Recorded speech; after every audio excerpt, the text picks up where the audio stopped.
அதிமுக பாஜக கூட்டணி உருவானதை பொறுத்துக்க முடியாமல் தான் முதலமைச்சர் இது மாதிரியான முழக்கங்கள் எல்லாம் முன்னெடுத்து வர்றாரு அப்படின்ற குற்றச்சாட்டு எடப்பாடி பழனிசாமி முன்வைக்கிறாரு. அதாவது அதிமுக பிஜேபி கூட்டணினால எங்களுக்கு ஒன்றும் பெரிய இழப்பெல்லாம் வந்துட போகிறதில்ல. 2 கூட்டணி வந்தாலே தமிழ்நாட்டு மக்கள் அந்த கூட்டணி வெறுக்கக்கூடிய நிலைமையில தான் இருக்காங்க.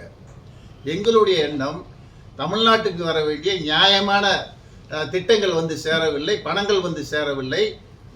வஞ்சிக்கப்படுகிற பாசிச பிஜேபி அரசை கண்டிக்க வேண்டும் என்ற நல்ல நேரத்தில் தான் ஓரணியில் தமிழ்நாடு என்ற முழக்கத்தை வைத்திருக்கிறோமே தவிர அந்த கூட்டணி இந்த கூட்டணிக்கு எங்களுக்கு பிரச்சனை இல்லை.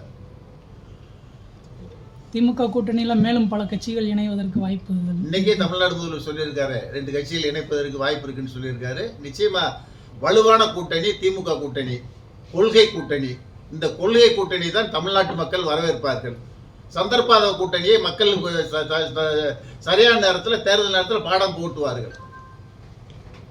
விஜய் அடிக்கடி பார்த்தோம்னா திமுகவே விமர்சனம் பண்ணிட்டே இருக்காரு சார். நீங்க அவர்கிட்ட தான் கேட்கணும், ஏப்பா அதிமுக விமர்சனம் பண்ண மாட்டேன்ற, அவ ஊழல்வாதி தானே, அவங்க ஏன் பண்ணல, நீங்க அவங்கள கேட்கணும். அதிமுக கூட்டணி சேருவார் சார் அவர் வாய்ப்பு, நீங்க அவரைத்தாங்க கேட்கணும்.